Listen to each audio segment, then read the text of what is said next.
1980년 그 전두환 그 신군부의 이 경제 정책을 위해서 이제 참여를 하시게 되셨잖아요. 네. 계속 학자로 계실 수도 있으셨을 텐데요. 네. 대학 교수가 정치 현실에 참여하는 그런 어떤 그 상황, 그 당시에 이제 갈등은 없으셨는지 또는 아니 뭐 갈등은 사실은 뭐 갈등이라는 게 아니라 우리 집사람이 네.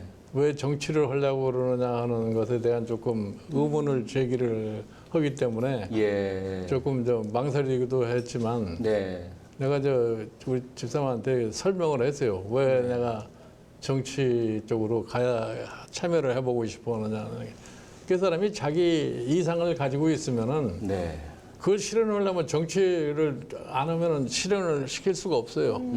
그러니까 아무리 좋은 생각을 갖고 있더라도 그거를 실현을 하면은 정치에 들어가서 그걸 관철을 시킬 수밖에 없기 때문에 네. 그래서 내가 우리 집사람한테 처음에 내가 결혼할 때 그런 약속을 했어요.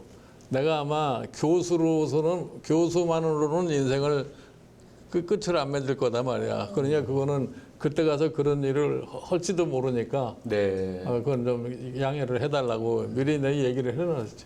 예. 그 결국 독일에서 공부하고 지켜보셨던 독일 경제의 그런 어떤 긍정적인 측면들을 우리나라에 어떻게든 실현하고 싶으셨던 그 욕구가 아니 그러니까 있었다고 이제 예를 들어서 제가 64년에 독일을 가가지고 72년에 귀국을 했는데 예. 그때부터 나이가 25살에 경제학 공부를 처음부터 시작을 했기 때문에 네. 대한민국이 내가 돌아갈 때쯤 되면은 어떤 정도 수준에 있을 것이고 그때 가면 무엇이 어떻게 필요할 것이냐고 하는 것을 갖다가 알고서 공부를 했기 때문에 네. 그래서 주로 내가 이제 국가가 주로 하는 세금, 뭐 정부 예산, 그다음에 이런 사회 복지 관계 네. 이런 거에 대한 공부를 주로 했어요. 네. 그러니까 이제 우리 여기에 돌아와 보니까 이제 그것이 실질적으로 이제 시작을 할 수밖에 없는 그러한 여건인데 정치적으로 이제 성숙이 되지 않고 이제 그런 상황이었기 때문에 네. 그래서 이제 그러한 거를 좀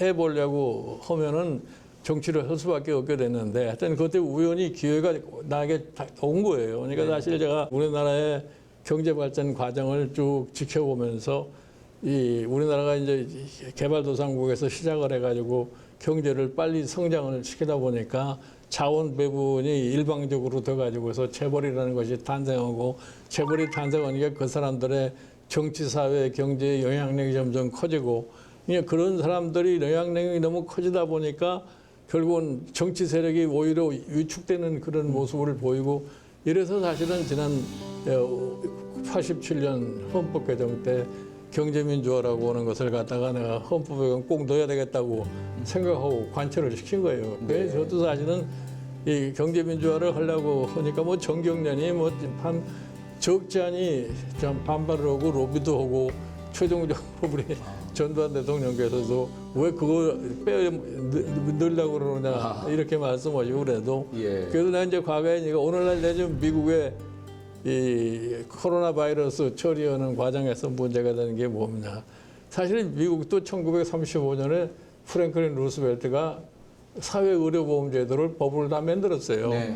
그래가지고 대통령 제가까지 나서 시행하려고 그러니까 미국의 그 의사협회니 이익단체들이 위헌이라고 해가지고 위헌 판결을 받아버려가지고 그게 무효가 된 거예요. 예. 그러니까 이제 그러한 것을 방지하기 위해서는 헌법에다가 경제민주화라는 걸 하나 집어야지 그러한 그 이익 집단이나 어떤 특별히 경제 세력이 자기네들 뜻대로 모든 걸 할 수가 없지 않겠나 이런 거예요. 네, 네.